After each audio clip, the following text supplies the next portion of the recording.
हरे कृष्णा, राधे राधे। आज हम आपको सावन मास की पुत्रदा एकादशी की कथा सुनाएंगे। सावन मास के शुक्ल पक्ष की एकादशी को पुत्रदा एकादशी कहा जाता है। इस दिन भगवान जनार्दन की श्रद्धापूर्वक पूजा की जाती है। भक्ति पूर्वक इस व्रत को करने से सभी कामनाओं की पूर्ति होती है। संतान प्राप्ति की इच्छा रखने वालों को यह व्रत अवश्य करना चाहिए। कामदा एकादशी की कथा समाप्त होते ही धर्मराज युधिष्ठिर ने सावन के शुक्ल पक्ष के एकादशी के बारे में वही प्रश्न किए। इसके उत्तर में भगवान श्री कृष्ण ने कहा कि हे पांडुपुत्र युधिष्ठिर, श्रावण शुक्ला एकादशी का नाम पुत्रदा एकादशी है। मैं इसके बारे में एक प्राचीन कथा सुनाता हूँ, जिसके पढ़ने और सुनने मात्र से वाजपेयी यज्ञ का फल प्राप्त होता है। आप ध्यानपूर्वक इस कथा को सुनिए। द्वापर युग के आरंभ में महिष्मती नगरी में महिजीत नाम का एक प्रतापी राजा राज्य करता था। उसका बहुत बड़ा राज्य था, परंतु कोई उसके पुत्र न होने के कारण राजा महिजीत को राज्य सुखदायक नहीं लगता था। पुत्र प्राप्ति के लिए राजा ने अनेक दान, पुण्य, यज्ञ, हवन आदि उपाय किए, परंतु राजा को कोई पुत्र की प्राप्ति नहीं हुई। वृद्धावस्था आती हुई देखकर राजा अपनी प्रजा के प्रतिनिधियों और विद्वान ब्राह्मणों को बुलाकर कहने लगे कि हे प्रजाजनों, मैंने इस जन्म में कोई पाप नहीं किया। मेरे खजाने में अन्याय से उपार्जन किया हुआ धन नहीं है, और ना ही मैंने कभी देव मंदिरों, सदगृहस्थों अथवा ब्राह्मणों का धन छीना है। किसी दूसरे की धरोहर को मैंने कभी नहीं ली, और न ही प्रजा पर कोई अन्यायपूर्ण कोई भी कार्य किया। मैं प्रजा का पुत्र की समान पालन करता हूँ तथा ब्राह्मणों और सन्यासियों को भरपूर दान देता हूँ। यज्ञ भी न्याय की रक्षा के लिए मैं अपराधियों को दंड भी देता हूँ, परंतु कभी किसी से घृणा नहीं करता, और सबको सम्मान देता हूँ। सज्जनों की सदा पूजा करता रहा हूँ। इस प्रकार धर्मयुक्त राज्य करते हुए मेरे पुत्र नहीं है। इस कारण मैं अत्यंत दुख पा रहा हूँ। इसका क्या कारण है? राजा महिजीत की इस समस्या के निवारण हेतु प्रजा के प्रतिनिधि तथा मंत्रीगण वन में जाकर बड़े बड़े ऋषियों और मुनियों के दर्शन करते हुए किसी विद्वान तपस्वी की तलाश में लग गए। एक आश्रम में उन्होंने एक अत्यंत वयोवृद्ध, धर्म के ज्ञाता, बड़े तपस्वी, परमात्मा में मन लगाए हुए, निराहार, जितेंद्रिय, जितात्मा, जित को क्रोध, सनातन धर्म के गूढ़ तत्वों को जानने वाले, समस्त शास्त्रों के ज्ञाता महात्मा लोमेश मुनि को देखा।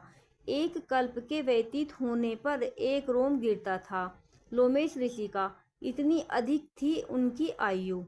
सबने जानकर लोमेश ऋषि को प्रणाम किया और उनके सामने बैठ गए। उन्हें देखकर ऋषि ने पूछा कि आप लोग किस कारण से आए हैं? आप मुझे अपनी समस्या बताइए। निसंदेह मैं आप लोगों का हित करूंगा। लोमेश ऋषि के ऐसे वचन सुनकर सब लोग बोले कि हे महर्षि, यद्यपि आप हमारी बात जानने में ब्रह्मा से भी अधिक समर्थ हैं, मगर फिर भी हम अपनी व्यथा कहते हैं। महिष्मतीपुरी का धर्मात्मा राजा महिजीत प्रजा का पुत्र के समान पालन करता है, परंतु फिर भी पुत्रहीन है। हम लोग उसकी प्रजा हैं। अपने राजा के दुख से हम भी दुखी हैं। हमको पूर्ण विश्वास है कि आपके दर्शन से हमारा यह संकट अवश्य दूर हो जाएगा, क्योंकि महान पुरुषों के दर्शन मात्र से अनेक कष्ट दूर हो जाते हैं। आप कृपा करके राजा के पुत्र होने का उपाय बताइए। यह वार्ता सुनकर ऋषि लोमेश ने थोड़ी देर के लिए अपने नेत्र बंद किए और राजा के पिछले जन्म का वृतांत ज्ञात कर लिया। लोमेश ऋषि ने स्नेहसिक्त वाणी में कहा कि हे महानुभावों, आपका राजा पूर्व जन्म में एक निर्धन वैश्य था। निर्धन होने के कारण इसने अनेक बुरे कर्म किए। वह एक गांव में दूसरे गांव में व्यापार करने के लिए जाया करता था। एक समय जेठ मास के शुक्ल पक्ष की द्वादशी के दिन मध्याह्न काल के समय, जबकि वह 2 दिन का भूखा प्यासा था, एक जलाशय पर जल पीने लगा।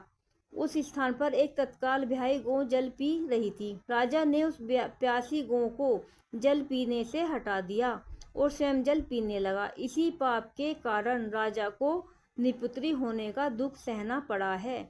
एकादशी के दिन भूखा रहने से वह राजा बना और प्यासी गौ का जल पीने से हटाने के कारण पुत्रहीनता का दुख भोगना पड़ा।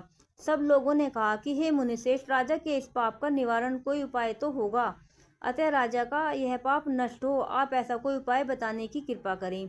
लोमेश मुनि ने उत्तर दिया, सावन मास के शुक्ल पक्ष के एकादशी को पवित्र एकादशी का व्रत और राशि जागरण करे और पूर्व जन्म का यह पाप नष्ट होकर राजा को अवश्य ही पुत्र की प्राप्ति होगी। लोमेश ऋषि के उपाय जानने के बाद सभी व्यक्ति नगर को वापस लौट आए। जब सावन शुक्ला एकादशी आई तो सबने मिलकर ऋषि की आज्ञा अनुसार राजा सहित पुत्रदा एकादशी का व्रत और जागरण किया।